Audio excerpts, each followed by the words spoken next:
Hare Krishna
Jayanta Jayanta Jagu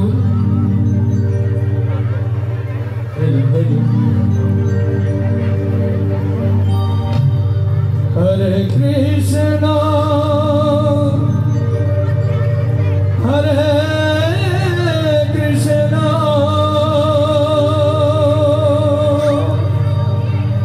Krishna Krishna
Hare Hare Hare Rama Hare Rama Rama Rama Hare Hare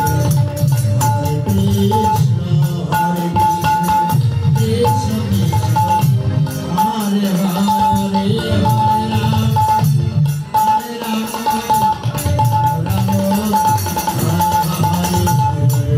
Krishna Hare Krishna Hare Rama Hare Rama Rama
जय महाप्रभु जय महाप्रभु जय महाप्रभु जय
जत भक्ति पूर्णमूर्ति महाश्रीमती मातृमंडलीगण लीला प्रारंभের পূর্বে লীলা স্মরণের পূর্বে আপনাদের রাতুল চরণে দাসের দাস এবং তার বিদ্রাতি ক্ষুদ্র সম্প্রদায়ের পক্ষ থেকে অন্তরান্তর স্তরের শত সহস্র কোটি প্রণাম আপনার গ্রহণ করলেন।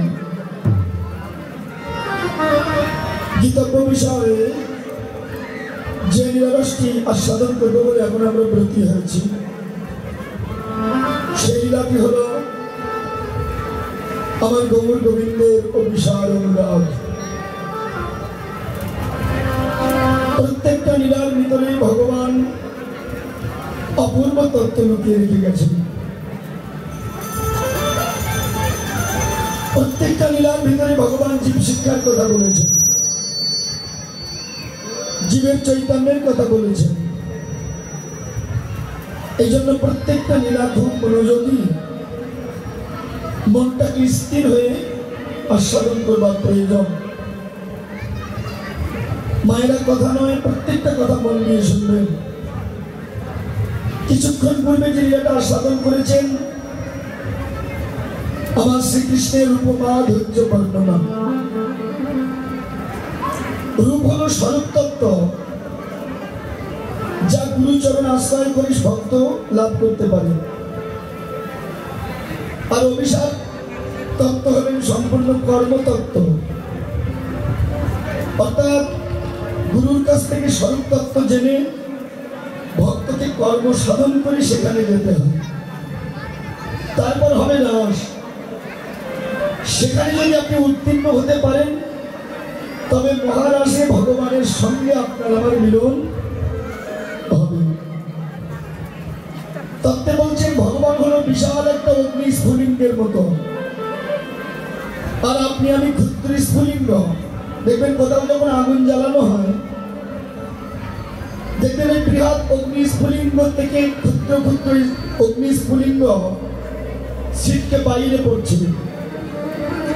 আপনি আমিও তাই। আপনি আমি ভগবানের সঙ্গেই ছিলাম, কিন্তু আপনার কর্মের দ্বারা ভগবানের সঙ্গ পরিত্যাগ করে আপনি আমি এই মায়ার সংসারে এসে পতিত হয়েছি। কেউ যদি কর্ম জেনে, সাধন জেনে নিম্নগতি ধারাটাকে ঊর্ধ্বগতি করে সেই দেশে যদি আবার ফিরে যেতে পারে তবে জীবাত্মার সঙ্গে পরমাত্মার আবার পুনরায় মিলন হবে। এই জন্য রূপ হলো স্বরূপ তত্ত্ব, এর ভিতরে ভীষণ তত্ত্ব লুকিয়ে আছে রূপ। এরপর অভিশাপ হলো সেই কর্মতত্ত্ব, অর্থাৎ তত্ত্ব জেনে সাধনার দ্বারা আপন ঘরে ফিরে যাওয়া। এখন ভেবে দেখুন, সেখান থেকে সেখানে যাওয়া এটা কি সাধারণের কাজ? এটা সাধারণের কাজ নয়। ভেবে দেখুন, তত্ত্বে বলছেন সুটল সুটল সকলেতে কয়, সুটল কাহারে মানি, আপনার রস আপনি সেবায় সেই তো সুটল মানি। প্রকৃতির প্রতি করে ঊর্ধ্বগতি মণিপুরে লয় রাখি, কুলকুণ্ডলিনী চৈতন্য করি স্বাধিষ্ঠানে করে সাথী। মেরুলল বহে অনাগত দিয়ে বিশুদ্ধ সদনে রাখি, দ্বিদল বইয়া সহস্রানে গিয়া রসয় শতমুখী। প্রেমের বন্যায় জগত ভাষায় সুখের নাইকোর, তথা লীলা করি কিশোর আর কিশোরী, দুই রসে দুই ভোর। মূলাধারে খেলা আর সহস্রারে মেলা, এই তো সুতল কথা। বাসুনি আদেশে কহে দ্বিজ চণ্ডীদাসে, না হলে মনুষ্য জনমী বৃথা।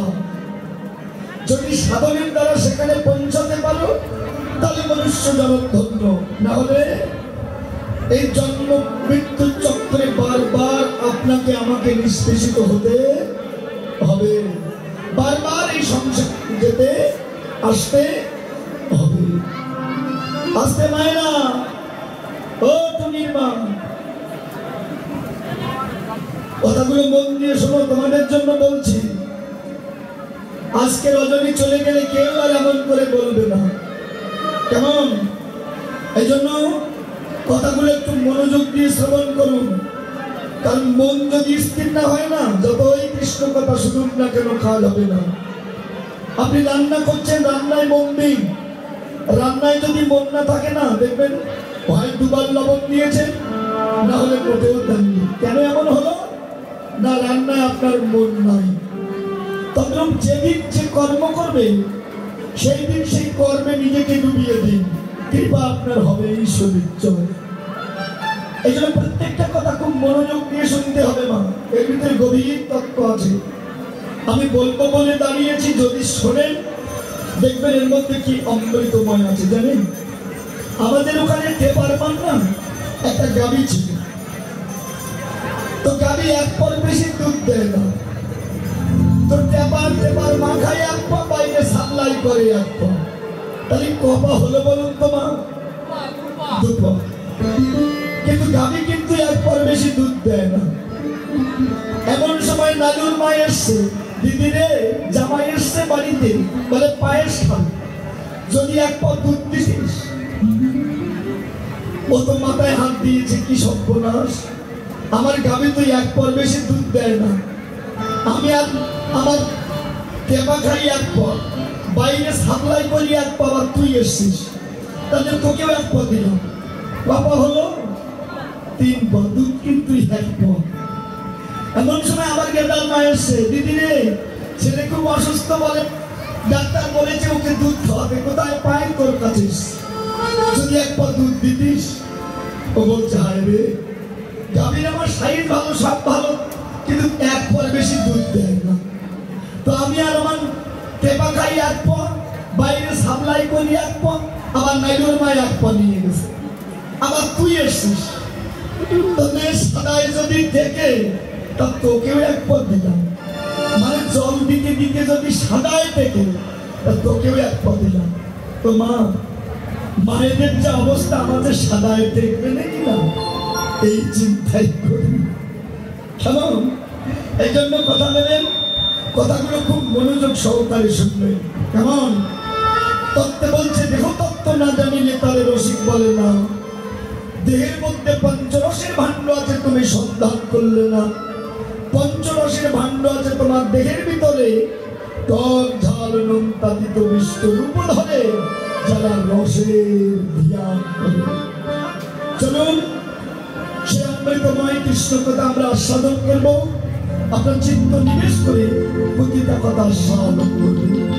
হয়তো লীলার মধ্যে অনেক ভুল, অনেক ত্রুটি হবে, হওয়াটাই স্বাভাবিক, কারণ রামকৃষ্ণ পরমহংসদেব বিবেকানন্দকে বলেছিলেন, নরেন অনেক কথার অনেক দোষ, একটু ভেবে চিনতে কথা দোষ, ভাবলি অনেক কথা বললি বটে সব ঠিক হলো, কিন্তু নারে না, যে বেশি কথা বলে ভুল কিন্তু তারই হয়।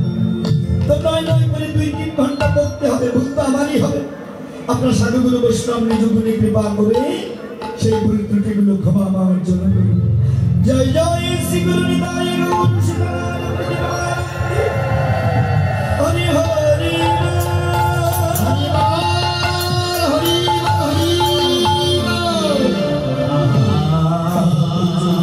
সবই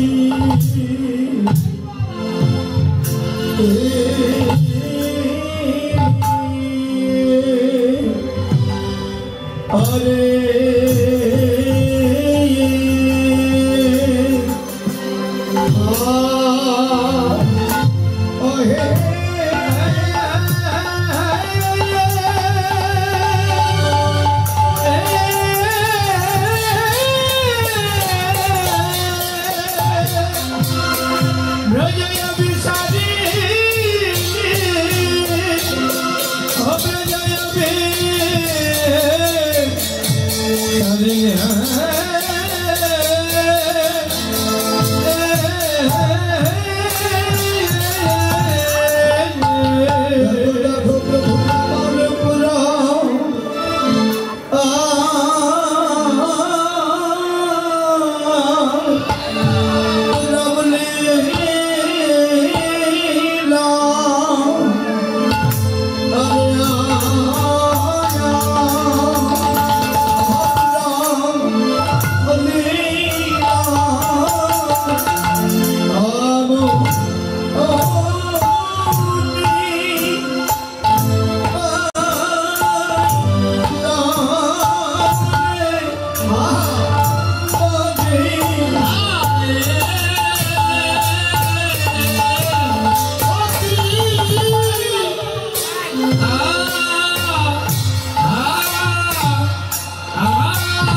ব্রজয়বি সারিণী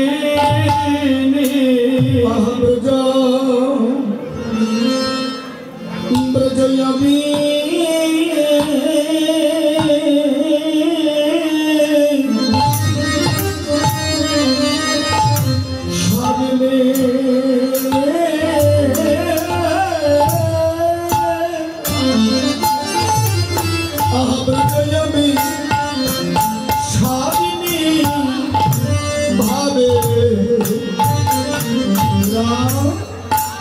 ভাবে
থাকতোই বলে আমার মনে হয় না।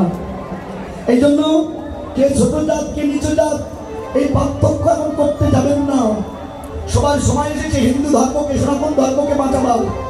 এই জন্য সবাইকে এক প্ল্যাটফর্মে এসে হরিনাম করতে হবে। কোনো জাতাজাতি এখানে চলবে না। আমার মহাপ্রভু এই বিধান দিয়ে গেছেন জগৎকে, দেখেছেন? কিন্তু এই জাতাজাতির পার্টি যদি থাকে না, সনাতন ধর্ম আর থাকবে না। এই জন্য প্রত্যেকের কাছে বিনতি জানাই, মায়েরা জাতাজাতি ভুলিয়ে সবাই একত্রে মিলে যাতে আমরা হরিনাম করতে পারি, সেই সুব্যবস্থা যেন আমরা করতে পারি। হৃদয় গৌর হরিবার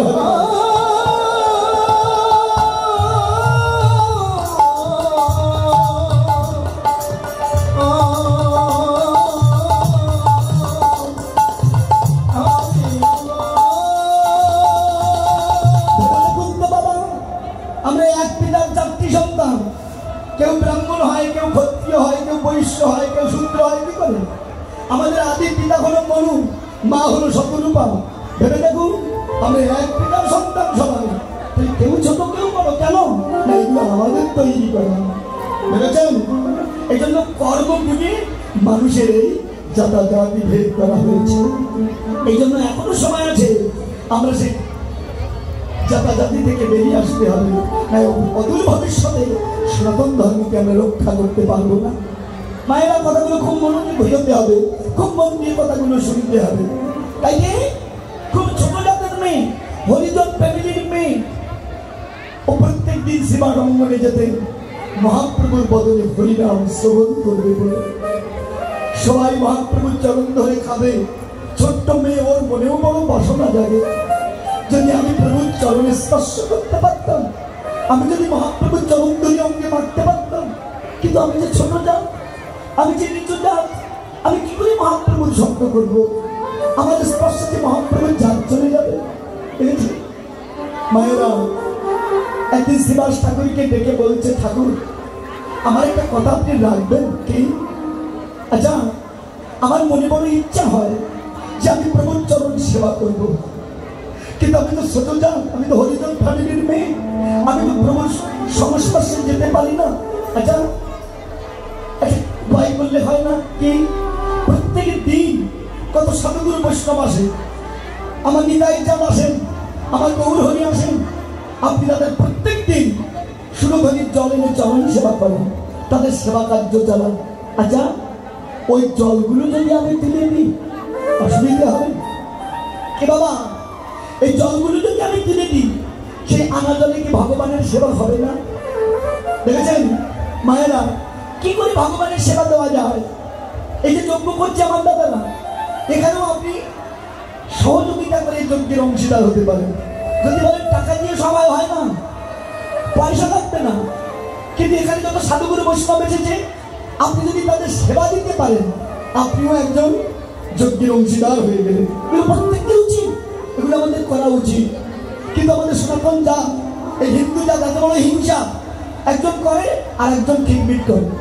সত্যি বলছি, আপনি যান হরিনামের ডালা নিয়ে ভিক্ষা করতেন, দাদা আমায় কিছু ভিক্ষা দেন, আমরা হরিবাসন করবো, তো একদম দাম মুখ শিক্ষা। যারা সারা বছর এইভাবে মানুষের কাছে চাঁদা কালেকশন করে, কিছু টাকা হরিবাসন করে, কিছু টাকা ব্যাংক ব্যালেন্স করে। কি বাবা, আপনি তো ওই দলে থাকতে পারতেন, কিছু ভাবতে পেতেন। ও শালা থাকবেও না আর আম কথা বলতেও সামবে না। এটাই হলো আমাদের হিন্দুদের কাজ। অনেকে গেছেন হরিবাসনের জন্য ভিক্ষা করতে, তো পকেটে হাত ঢুকিয়েছেন, তো হাত আর বেরোচ্ছে না। কেন না? ওখানে বর্দা আছে, মেজদা আছে, শেষদা আছে, শ্রদ্ধা আছে। টান দিলে যদি বর্দা বেরিয়ে যায়, মানে 1000 টাকার নোট আছে, 500 টাকার নোট আছে, 100 টাকাও আছে, আবার 1 টাকাও আছে। টান দিলে যদি 1000 টাকার নোট বেরিয়ে যায়, একটা সেন্টিমেন্টের ব্যাপার না? এই যে পকেটে হাত ঢুকিয়ে তল্লাশি চলছে, কোথায় 1 টাকা আছে। ভগবান বলছে, আরে সারা জীবন আমি তোকে 2 হাত ধরে দিলাম, আর তুই আমার জন্য 1 টাকা খুঁজছিস? তোর পকেটের মধ্যে তুই কি করছিস? এটা জগৎ না জানলে আমি ঠিক পাই। শোন, সারা জীবন তোকে 2 হাত ধরে দিলাম, আর আমার বেলায় এত কৃপণতা। শোন, এবার তোকে এমন জায়গায় জন্ম দেবো, ওই 1 টাকার জন্য মানুষের কাছে হাত পাততে হবে।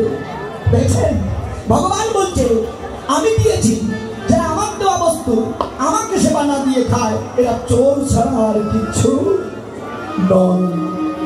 বোঝা গেল না?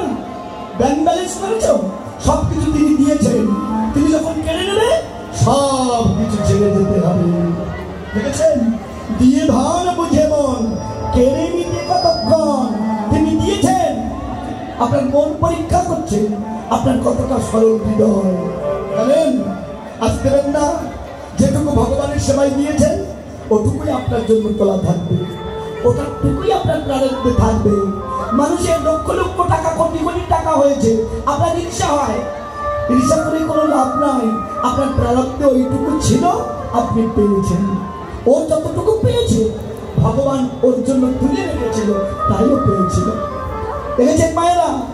তাই যে আমরা তো করবো না, কাউকে করতেও দিতে চাই না। অন্য ধর্মের দিকে দেখুন, একটা ছেলে যদি তাদের ধর্মের দিকে অগ্রসর হয়, আগে তাকে উৎসাহ দেওয়া হয়। আর আমাদের ছেলে মেয়েরা যদি ধর্মপথে অগ্রসর হয়, পিছন দিক থেকে ক্রিটিসাইজ করতে লোক অভাব হয় না। ওরে বাবা, এত তাড়াতাড়ি কি বোঝায়? ক্রিটিসাইজ করতে মানুষ ছাড়ে না। এই জন্য আজ আমাদের সনাতন ধর্মের এই অধোগতি, এখান থেকে বেরিয়ে আসতে হবে, না হলে আমাদের সনাতন ধর্মকে টেকানো যাবে না। জানেন? তাই তো ডেকে বললো যে আমি যদি জল এনে দিই তাদেরকে প্রভুর সেবা হবে না। আচ্ছা বলুন তো বাবা, গঙ্গা জল যে জলে ভগবানের সেবা হয়, আচ্ছা পুকুরের জলে কি ভগবানের সেবা হয়? তো হয় না। আচ্ছা ওই পুকুরের জলটা যদি আপনি তুলে নিয়ে গঙ্গায় ফেলে দেন, কোনটা পুকুরের জল আর কোনটা গঙ্গার জল আপনি আলাদা করতে পারবেন তো? দেখেছেন? এখানে স্থান কাল পাত্র হিসেব করেই কথা বলতে হবে। যদি বলেন না ও জলে ও জল হবে না কেন, বাবা ভেবে দেখুন, বাথরুমের জল সেও তো জল। আচ্ছা ওই জল তুলে এনে চা করে দিলে আপনি খাবেন তো? তা তো খাবো না। ওটাও জল এটাও জল, কিন্তু স্থান কাল বিবেচনা করতে হবে। কেন ওই এমন জায়গায় বাস করে না, ওকে শুনেই 7 বার স্নান করতে হবে। একই জল বটে, কিন্তু সব জলে সব কাজ হয় না। তত বড় মানুষ বটে, কিন্তু জানেন আমাদের কাণ্ড জ্ঞানের বিশেষ অভাব আছে, তাই তো ভগবানের কৃপা লাভ করতে পারি না। শ্রীবাস ঠাকুর ডেকে বলল, আরে কে বলেছে তুই ছোট যা, কে বলেছে তুই নিচু যা? জানিস এ জগতে যে কৃষ্ণ তত্ত্ববেত্তা তার কোনো জাত হয় না। এ জগতে যে কৃষ্ণ ভালোবাসে তার কোনো জাত হয় না। মা যা, তুই জননী দিবি, তাদের প্রভুর সেবা হবে। মেয়েটা ডেকে বলল, ঠাকুর আপনার কাছে নিবেদন করি, এই কথা যেন কাউকে বলবেন না, কারণ এই কথা যদি আপনি বলেন তাহলে হয়তো ভগবানের জাত চলে যাবে। আহা, রাধে রাধে। হাত বাবা ওদের জানাতে হবে না। কি পাগল ছাগল উঠেছে, একজন ডেকে যায় পাগল ছাগল নাড়া দিচ্ছে, ছাগল নাড়া দিচ্ছে, ও আরে তাকে নাড়া দিচ্ছে। পাগলের কাজ তো এদের হয় ঘুমাতে হবে, না হয় গল্প করবে। কোনটা করতে দেবে? ঘুমাচ্ছে ভালো থাক, গল্প তো করছে না। রাধে রাধে। এই জন্য ঘুমালে শান্ত থাকবে, জাগিয়ে দিলে তো গল্প করবে, এ মহা মুশকিল। এই জন্য ও ঘুমাচ্ছে, ঘুমুক, জায়গা মতো উঠে পড়বে, চিন্তা নেই। যখন রাগ হবে, নাচানাচি হবে, ওই সময় ওরে বাপ রে, দেখবেন নাচের কি খেলা। কীর্তনটা তুই কোথায় যাচ্ছে আজ আমরা নিজেরাই বুঝি না। আর এই সমস্ত দেখে আর ভিন্ন ধর্মী যারা আন কথা বলতা, হায় হায়। ভেবে দেখুন তো, দোষ কি তাদের?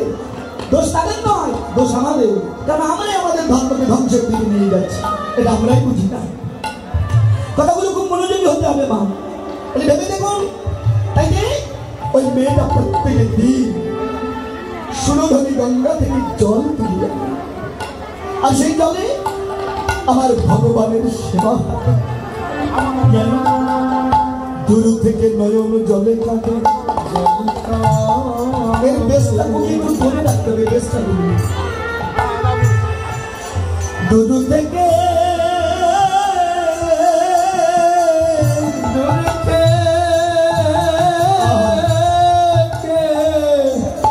নয়ন জলে কাঁদে, নয়ন জলে কাঁদে।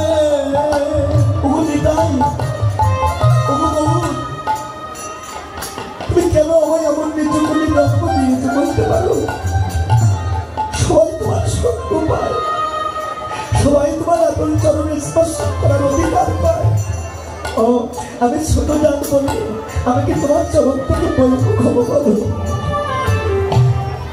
ভগবান তো সে তো অন্তর্যামী, ভক্তের অন্তরের কথা তিনি শুনেছিলেন, তিনি বুঝেছিলেন। নিতাই চাঁদকে ডেকে পাঠালেন। জানেন, নিতাই এসে ডেকে বলল শ্রীবাসের কাছে, শ্রীবাস কথা নিও, বলো দেখি আমার কাছে। প্রত্যেক দিন এত সাধুগুরু বৈষ্ণব তোমার ঘরে আসে, সবার চরণ ধুয়ে নাও, সবার সেবা দাও, বলো দেখি আমার কাছে এই জল তুমি কোথা থেকে নিয়ে আসো, কে তোমায় তুলে দেয়? শ্রীবাস ডেকে বলছে, ঠাকুর এ কথা তুমি শোনো না, কারণ এ কথা যে বলতে মানা। নিত্যানন্দ ঠাকুর বললেন, শ্রীবাস তুমি আমার কাছে কোনো দিন মিথ্যা কথা বলো না, আজও মিথ্যা কথা বলো না, বলো এই জল তোমায় কে তুলে দেয়? শ্রীবাস ঠাকুর ডেকে বলল, ঠাকুর আমি কোনো দিন তোমার কাছে মিথ্যা কথা বলিনি, আজও বলবো না প্রভু। জানো এই জল তুলে দেয় ছোট্ট একটা মেয়ে, যার নাম দুঃখী। কোথায় সেই মেয়ে? ও তো ছোট জাত, ও নিচে যান, ওই যে মন্দিরের এক কোণে বসে কৃষ্ণ বলে কাঁদে। নিতাই চাঁদের কৃপাটা দেখুন বাবা, আহারে নিতাই চাঁদের মহিমা আমরা কেউ অনুভব করতে পারি না। নিতাইয়ের কৃপা যতদিন না হবে ততদিন আমার গৌরীর কৃপা কোনো দিন। মা জানেন, নিতাই চাঁদ দেখে বলল, কোথায় আমার সেই মা? ওই যে মন্দিরের এক কোণে বসে কৃষ্ণ কৃষ্ণ বলে কাঁদে। নিতাই চাঁদ ছুটে গিয়ে মেয়েটাকে বুকে জড়িয়ে ধরেছে। মা, কে বলেছে তুই নিচু জাত? কে বলেছে তুই ছোট জাত? এই জগতে যে কৃষ্ণ ভালোবাসে, সাধুগুরু বৈষ্ণবের চরণে যায় এত ভক্তি, এত বিশ্বাস, সে কোনদিন ছোট হতে পারে না রে মা। আয় তুই আমার পক্ষে হয়, তোর মতো ভক্তকে হৃদয় মন্দিরে জড়িয়ে ধরে আমার তাপিত পরা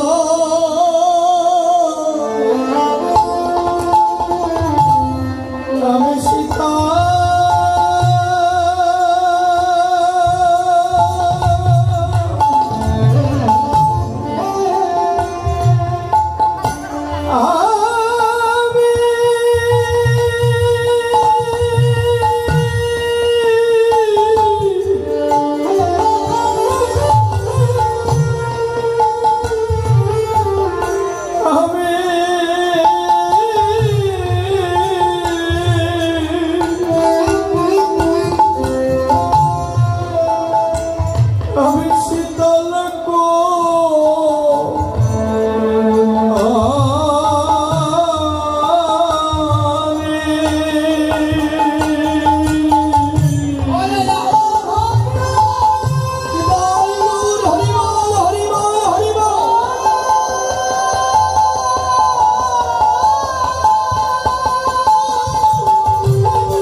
अरे आय आय भक्त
भगवान देखे भक्ति प्रेम भक्ति भक्ति निष्कामना अकामना प्रेम भक्ति নিয়ে যারা ভগবানের চরণে নিজেকে সমর্পিত করতে পেরেছেন অনায়াসে তারা ভগবানের রাতুল চরণ প্রাপ্ত হতে পারে।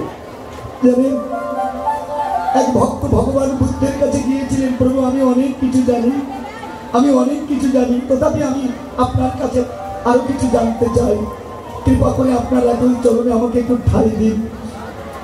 বুদ্ধদেব ডেকে বলেছিল, বাবা আমার তো সময় নেই, তুমি কিছুকাল পরে এসো। ও আবার এসেছেন কিছুকাল পরে, এসে আবার ডেকে বলছে, প্রভু আমি অনেক কিছু জানি, আমার আরো অনেক কিছু জানার অভিপ্রায়, কৃপা করে আপনার রাতুল চরণে আমাকে ঠাঁই দিন। ভগবান বুদ্ধ বলছে, আমার সময় নেই, তুমি আরো কিছুকাল পরে এসো। ও রাগ হয়েছে, জানেন আপনি আপনার চরণে আমাকে ঠাঁই দেবেন না, ভালো কথা, বারবার ভুলাচ্ছেন কেন, বলে দেন আর আসবো না। ভগবান বুদ্ধ ডেকে বলছে, বাবা তোমার রাগ হয়েছে, বেশ তুমি একটা কাজ করে দিলে আমার। কি কাজ? আচ্ছা আমার খুব জলের পিপাসা লেগেছে, আমার জন্য এক গ্লাস জল আনতে পারবো? যা খুব পারি। এক গ্লাস জল নিয়ে এসেছে, গ্লাসটা নিয়ে বলছে, যাও আর এক গ্লাস নিয়ে এসো। মায়েরা আরো এক গ্লাস এনেছে, আনার পর কি বলছে জানেন, ওই ভরা গ্লাসের জলটা আমার এই ভরা গ্লাসে ঢেলে দাও। ওই ভক্ত মনে মনে চিন্তা করছে, প্রভু কি পাগল হয়ে গেল নাকি? একটা ভরা গ্লাসের জল আর একটা ভরা গ্লাসে দিলে তো ঢেলে পড়ে যাবে। আপনি কি বলছেন? আমি একটা খালি গ্লাস নিয়ে আসি, তাতে জলটা পড়বে না, নাহলে ভরা গ্লাসে ঢেলে দিলে তো জলটা পড়ে যাবে। ভগবান বুদ্ধ বলছে, বাবা পাগল আমি নই, পাগল তুই। কেন? ভেবে দেখ, তুই বারবার বলছিস আমি অনেক কিছু জানি। কিরে অহংকারে পরিপূর্ণ তোর হৃদয়, এই অহংকারে পরিপূর্ণ হয়ে তুই যতই ভক্তি তত্ত্বের কথা শুনিস না কেন, কিচ্ছু থাকবে না, সব পড়ে যাবে। তাই অকামনা প্রেম নিয়ে কি গো আমার কাছে আসিস, হৃদয় গৌর হরি বল বলে তোর কৃপা।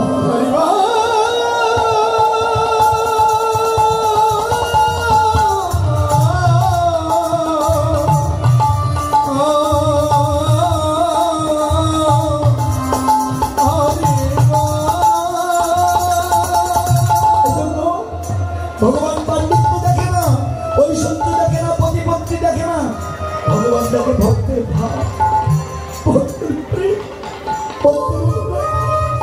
ভক্ত আমায় কতটা ভালোবাসে। যে ভগবানকে ভালোবাসে আমার ভগবান জানে, সেই ভক্তের চরণে দাস হয়ে যায়। কি বাবা আপনারা দেখেছেন, মাটি যখন কোমর বাড়ি থাকে তাকে পা দিয়ে চটকানো হয়। আজকে দেখি মাটির কোনো অভিমান হয় তো? কোনো অভিমান হয় না, ও ভাবে আমি পরিশুদ্ধ হচ্ছে। এবার যখন সুন্দর করে তৈরি করা হলো, ওটা চাকের উপর তুলে দেওয়া হলো, এবার ঘুর দেয় দিয়ে একটা ঘর তৈরি করে না। আচ্ছা মাটির অভিমান হয় তো? হয় না। এবার একটা ঘর যখন তৈরি হলো, ওটা বাইরে রৌদ্র দেওয়া হলো, মাটির কি তাতে অভিমান হয়? তাও হয় না। এবার যখন শুকিয়ে গেল, একটা পিটুনি আছে ওদের কাছে, ও দিয়ে পিটিয়ে পিটিয়ে সোজা করে। আচ্ছা, তোটা কি মাটির অভিমান হয় না? এবার যখন সুন্দর করে তৈরি হয়ে গেল, ওটা আগুন দিয়ে পোড়ানো হলো, মাটির কিন্তু তথাপি অভিমান হয় না। এবার যখন সুন্দর করে পুড়িয়ে খাঁটি হলো, যে বিক্রি করে ও আঘাত করে দেখিয়ে দেয়, দেখো আমার মালটা ভালো। আর যে কিনে নিয়ে যায়, ও আঘাত করে দেখে নেয় আমার মালটা ভালো কিনা। এত ঘাত, এত প্রতিঘাত সহ্য করার পরে যখন ওই পাত্রটা, ওই ঘরটা ভক্তের বাড়ি যায়, সুশীতল জলে পরিপূর্ণ হয়ে ওই ঘরটাই ভগবানের সেবায় ব্যবহৃত হয়। কত ভক্ত ওই ঘটের প্রণাম জানায়, দেখেছেন? তদ্রূপ আপনি ভগবানকে ভালোবাসবেন, কত ঘাত, কত প্রতিঘাতের বোঝা আপনার মাথায় উঠবে, চলে গেলে চলবে না। যদি কেউ ওই সর্বনাশের বোঝাটা মাথায় নিয়ে ভগবানের চরণ কমলে পৌঁছাতে পারে, ভগবানের কাছে গিয়ে আর ভগবানের চরণের দাগ হওয়া লাগে না, আমার ভগবান নিজেই ভক্তের চরণের দাগ। ভগবান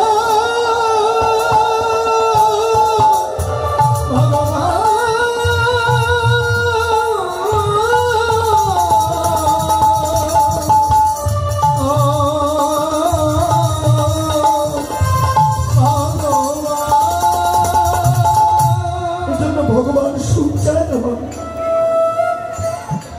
ভক্ত সুখ চায় না, ভক্ত আনন্দ চায় না, ভক্ত ভগবানের কাছে সবসময় চায়, প্রভু তুমি আমাকে দুঃখে রেখো, আমাকে কষ্টে রেখো। কেন? আমি যদি সুখে থাকি হয়তো তোমায় ভুলে যাব, কিন্তু আমি যদি দুঃখে থাকি তাহলে দিবসে একবার হলেও তো তোমার নাম নিয়ে কাটতে পারবো। এটাই ভক্তের একমাত্র কামনা।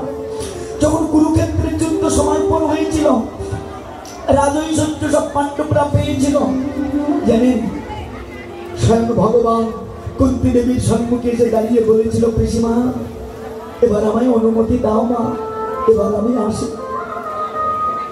কৃষ্ণের ভাষায় বুঝেছি আমার গোবিন্দ গেলে আর আসবে না।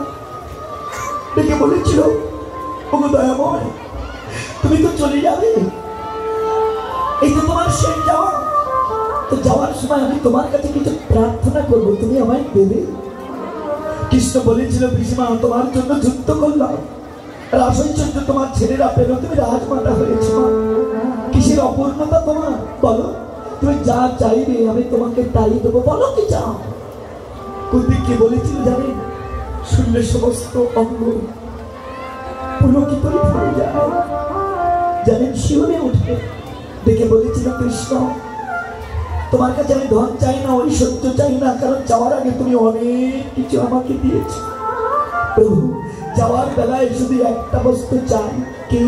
সেই শিশুকাল থেকে এই বার্ধক্য কাল অব্দি যত দুঃখ, যত কষ্ট তুমি আমাকে দিয়েছ না, সব দুঃখ তুমি আবার আমাকে ফিরাই দাও।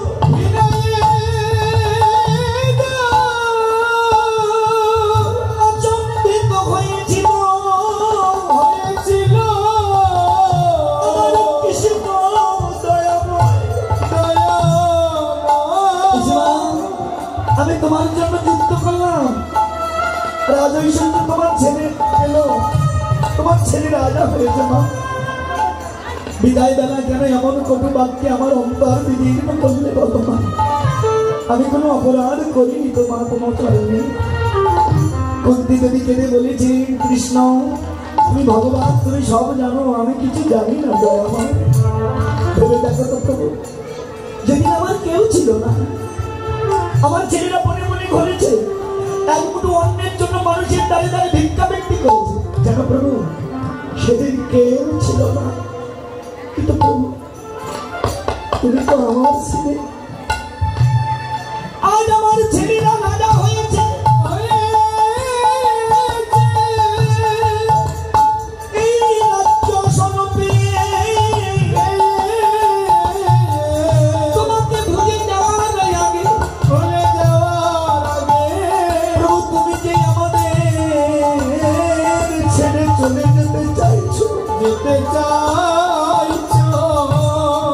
দয়াময় যে সুখের মধ্যে, যে ঐশ্বর্যের মধ্যে তুমি থাকবে না প্রভু, সে ধন সে ঐশ্বর্য আমি চাই তুমি বারবার এই জগতে আমাকে কাঙাল করে জন্ম দিও প্রভু, কিন্তু তোমার চরণ ছাড়া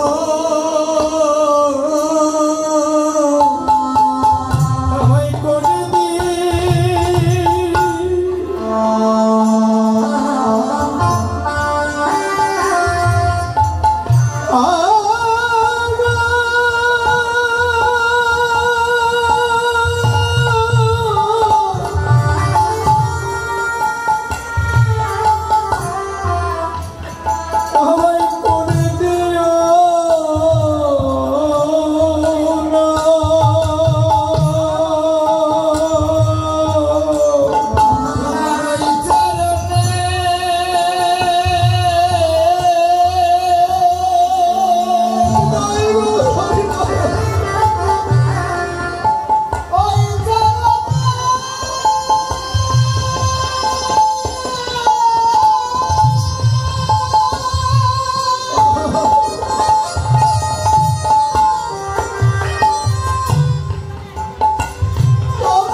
তুমি আমায় এতখানি ভালোবাসো না, আমি কথা দিলাম মা, জগৎ যদি তোমায় ভুলে যায় মা, আমি কোনোদিন তোমাকে ভুলবো না, আমি তোমার চরণের দাস হয়ে থাকবো, কথা দিলাম।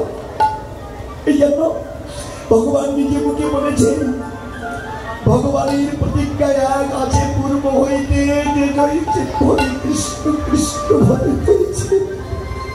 যে ভগবানকে ভালোবাসে, যে ভগবানের চরণ উপাসনা করে, আমার ভগবান নিজেও সেই ভক্তের চরণ উপাসনা করে। যদি কোনো ভক্ত ভগবানকে পাওয়ার জন্য এক পদ অগ্রসর হয়, ভগবান সেই ভক্তের কৃপা করবার জন্য 10 পদ অগ্রসর হয়। ভগবান এটাই করে জানেন ও মায়েরা, জানেন ত্রেতা যুগে যখন রাবণকে বধ করবার জন্য স্বয়ং ভগবান অকাল বোধন করেছিলেন। এই যে সামনে দুর্গা পূজা আসছে, আপনি আমি জানি অকালে মাকে আহ্বান করেছিলেন রাবণকে বধ করবার জন্য। তো যখন অকাল বোধন করবেন, মনস্থির করবেন, লক্ষণ ডেকে বলল, দাদা ব্রাহ্মণ তো প্রয়োজন, কোথায় পাবে ব্রাহ্মণ? রাম ডেকে বলেছিল, ভাই রে, আমার এই পূজা করবে আমার ব্রাহ্মণ ত্রিজগতে কেউ না। তাহলে কে করবে পূজা? বলে একজনই আছেন। তিনি কে? তিনি হল লঙ্কেশ্বর রাবণ। যেই বলেছিলেন লাভ দিয়ে উঠেছিলেন লক্ষণ। দাদা বলো কি, যে রাবণ পদের জন্য আমরা অকাল বোধন করছি, সে যদি আমাদের প্রহিত হয় তো আমাদের পুজো করে দেবে কেন? রাম বলেছিল, লক্ষণ তুমি রাবণকে চেনো না। কি তুমি আমার কথা শোনো, তুমি যাও নিমন্ত্রণ নিয়ে রাবণের কাছে। দাদা যেতে বলেছেন, ঠাকুর লক্ষণ যাচ্ছে। জানেন মায়েরা, চুরি করে একটা অস্ত্র নিয়েছেন। কেন? এত বড় অসুর, যে অসুরের কাছে সমস্ত দেবতা বিস্ময় পরাস্ত হয়েছে। জানেন, সমস্ত দেবতারা যার বাড়ির পেটে ভাতে মাইনে খেটেছে। শনি দেবতা যারে আমরা ভক্তিভাবে প্রণাম করি, তিনি যে আসনে বসতেন, তার চরণ দেখার যে জায়গা, ওখানে শনিদেবকে তিনি পা দিয়ে ধরে রেখেছিলেন। এত বড় যুদ্ধাপতি ছিলেন রাবণ। রাবণের মতো বীর এই জগতে আর কেউ নেই। তার কাছে যাচ্ছে লক্ষণ, চুরি করে একটা অস্ত্র নিয়ে গেছে, যেন কেউ না দেখে। জানেন, যেই মাত্র লঙ্কায় গিয়ে উপস্থিত হয়েছে, দূর থেকে লঙ্কেশ্বর রাবণ দেখেছে। মন্দাদরীকে ডেকে বলছে, মন্দাদরী একবার এসে দেখে যাও, এতদিন বাদে বোধহয় আমার মনোবাসনা পূর্ণ হতে চলেছে। দেখো দেখো আমার ঘরে কে এসেছে, কে এসেছে। জানেন, লক্ষণের চরণ যখন পড়েছে গৃহে, স্বয়ং রাবণ আর মন্দাদরী গুরুজনের চোখের জলে ঠাকুর লক্ষণের চরণটা ধরিত করে দিচ্ছে। মন্দাদরী নিজের কেশ দিয়ে চরণটা মুছিয়ে দিচ্ছে। লক্ষণ মনে মনে পাবে, আরে আমি রাবণকে যা ভেবেছিলাম, রাবণ তো তা নয়। রাবণ ডেকে বলল, ঠাকুর দাসের বাড়ি এসেছো, অস্ত্র নিয়ে এসেছো কেন প্রভু? লজ্জিত হলো লক্ষণ। রাবণ, আমি চুরি করে অস্ত্র এনেছি, কেউ জানে না, কেউ দেখেনি, তুমি জানলে কি করে? রাবণ ডেকে বল, সন্ধিক্ষণে আমার জন্ম হয়েছিল, আমি ত্রিকালদর্শী, আমি সব জানি। জানি। লক্ষণ ডেকে বলল, রাবণ আমার দাদা অকাল বোধন করবে, সেই যজ্ঞের সেই পূজার প্রহিত তোমাকে করতে হবে, তুমি জানে? রাবণ ডেকে বলল, ঠাকুর এই দিনের অপেক্ষায় তো এতদিন পদতে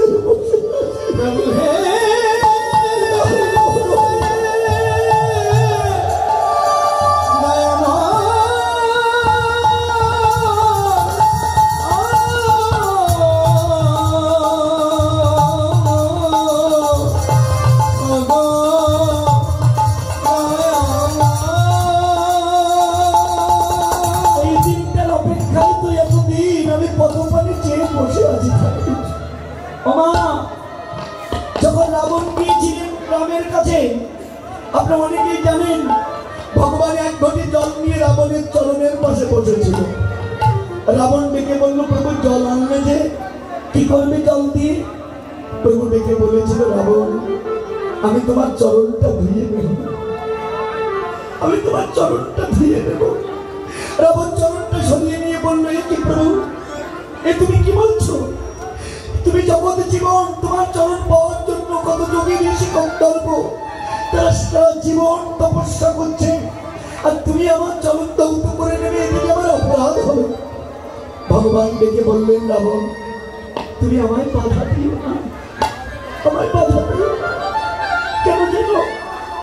কারণ তুমি আমার প্রহিত আর আমি তোমার যজমান। তুমি আমার হিতের কল্যাণের জন্য এসেছো, আমার উচিত তোমাকে যথাযোগ্য সম্মান প্রদর্শন করা। আরে তাছাড়া কি জানো, আমার মনে বড় বাসনা, সারা জীবন ভক্তই আমার চরণ সেবা করে। আমার তো ইচ্ছা হয় সেই ভক্তের চরণ আমি সেবা করি। তুমি বাধা দিও না। জানো মা, রাবণ ডেকে বলেছিল, প্রভু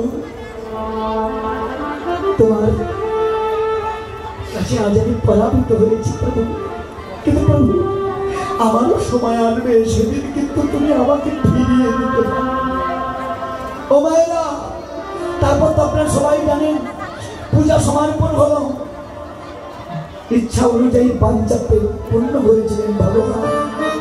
পূজা যখন শেষ হলো, রাবণ প্রভুর সম্মুখে গিয়ে বলেছিল, প্রভু এবার আমায় বিদায় দাও, এবার আমি আসি। ভগবান ডেকে বলেছিল, রাবণ বলো তুমি কি চাও, তুমি যা চাইবে আমি তোমাকে তাই দেবো, বলো তুমি কি চাও। কি চেয়েছিল জানেন না? রাবণ ডেকে বলেছিল, প্রভু যদি দিতে চাও তোমার কাছে ধন ঐশ্বর্য চাইব না, শুধু একটাই ভিক্ষা চাইব। তোমার কাছে আমি আর কিচ্ছু চাই না, এই অসুর জনক থেকে তুমি আমার পরিত্রাণ করো। আমি তোমার কাছে আর কিচ্ছু চাই না, শুধু তোমার ওই চরণে আমাকে ঠাই দাও প্রভু। আমি যে মানুষ অনেক দিন ধরে তোমার পদপানে চেয়ে বসে আছি, তোমার চরণে মিনতি জানাই, তোমার ওই চরণে আমি শরণ নিলাম।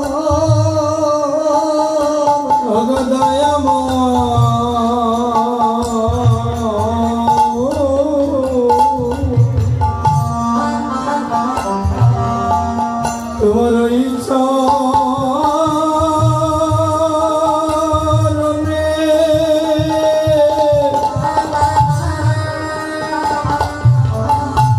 আমি সারা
আমার নাম করতে যতটুকু সময়, আমার কৃপা হতে ততখানি সময় লাগে না গো। কি আমার নাম করতে যতটুকু সময়, আমার কৃপা হতে ততখানি সময় লাগে না? তার জন্য তো আশ্রয় আগে করতে হবে। তত্ত্বে লিখেছে, আশ্রয় করিয়া ভজে তারে কৃষ্ণ গাইতে যে আরো সব মরে অকারো। যেখানে সম্বন্ধ নয়, যেখানে আশ্রয় হয়নি, সেখানে ভগবানের কৃপা লাভ করবে আশা করি কি করে? আগে সম্বন্ধ চাই। সম্বন্ধ নিয়ে ভজন না করলে ভগবানকে কোনো দিন লাভ করা যায় না বাবা। জানেন, স্বয়ং মাধবের জ্ঞানটাই যখন প্রভু রামচন্দ্র পৌঁছেছিলেন, সেদিন মাধবকে ডেকে বলেছিল, মাধব তুমি আমায় পার করে দাও। মাধব কিন্তু পার করেনি, নদীর মধ্যখান দিয়ে তৈরি চালাচ্ছে। লক্ষণের রাগ হয়েছিল, মাধব এত বড় স্পর্ধা তোমার, প্রভু বারবার তোমার কাছে মিনতি করছে, তুমি উপেক্ষা করছো, এত বড় দুঃসাহস তোমার। আহারে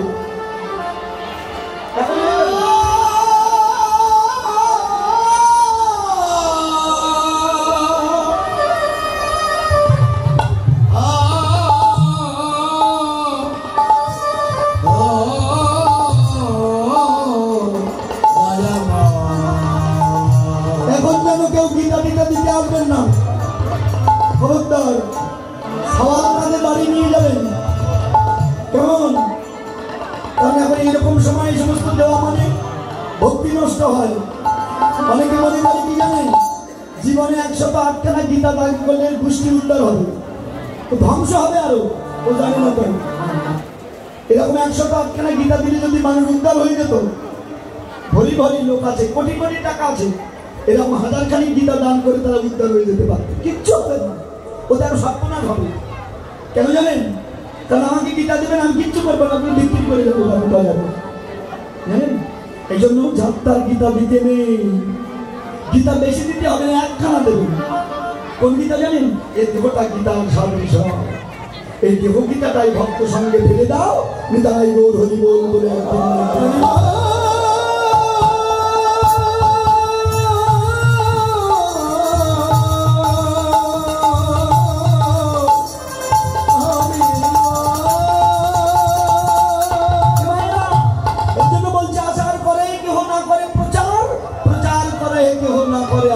আমরা আচারই নয়, শুধু পূজারি। বাহ্যিক আমাদের কর্ম করতে ভালোবাসি, কিন্তু ভিতরের কর্ম কেউ করি না। কি করে হবে? এই যে ও মাসি,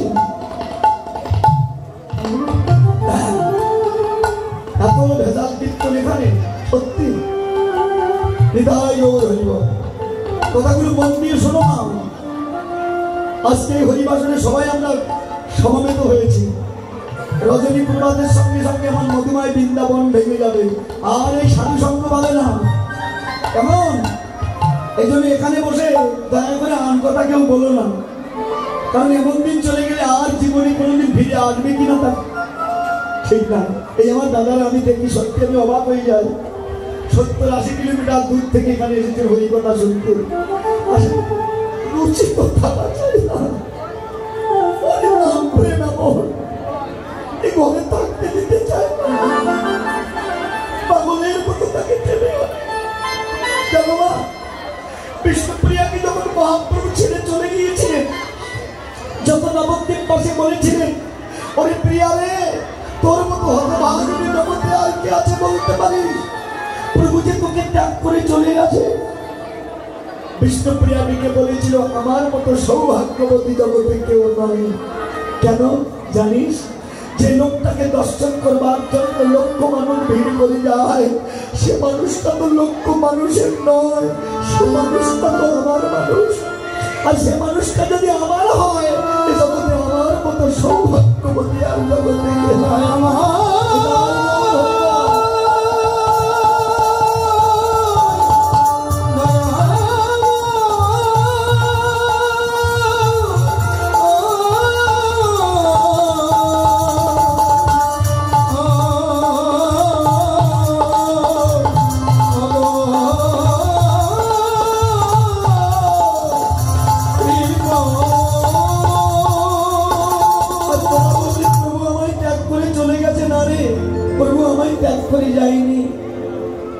ছেলেরা আকাশে উড়াই ঘুড়ি, হাতে থাকে লাটাইয়ের দড়ি। যখন লাটাই ধরে দেয় টান, ঘুড়ি যে দেশে যেখানেই থাকুক না কেন, আবার ছেলের হাতে এসে দেয় দর্শন। তদ্রূপ প্রভু আমার নীল আকাশের ঘুড়ি ও যে বেড়ায় উড়ি উড়ি, আমার হৃদয়ে মাঝে আছে তিনটি ভক্তির লাটাইয়ের দড়ি। যখন দড়ি ধরে দেব টান, ভগবান যে বেশে থাকুক না কেন, আমার প্রভু আবার আমার কাছে এসে দিতে হবে দর্শন।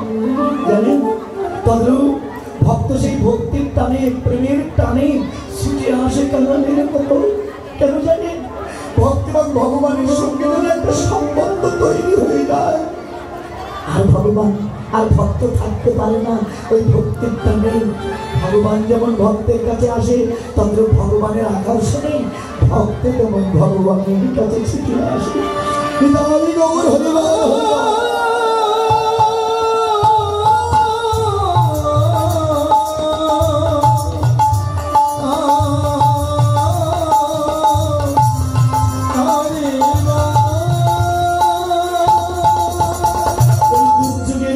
আপনাদের মতো কৃষ্ণ ভক্ত যারা কত দূর দূরান্ত থেকে এখানে ছুটে এসেছেন, সত্যি বড় ভালো লাগে। আমরা তো আসি পয়সার জন্য, কিন্তু আপনারা ভগবানকে এতটাই ভালোবাসেন, তার নাম এতটাই ভালোবাসেন, শুধু নাম শ্রবণ করবার তরে সব কিছু পরিত্যাগ করে বৃন্দাবনে ছুটে এসেছে। আমি ভগবানের কাছে দুহাত তুলে প্রার্থনা করি, হে দয়াময়, যদি আমার জন্ম জগতে তুমি দাও, আমাকে এমন কীর্তনিয়া করে জন্ম দিও। কেন জানো? কারণ এমন কৃষ্ণ ভক্তের সঙ্গ পাওয়া বলতো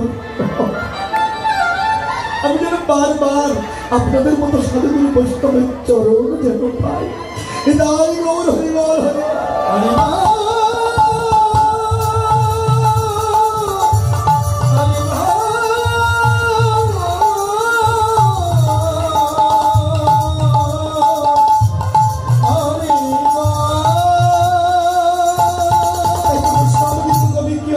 পদাবলী লিখেছে।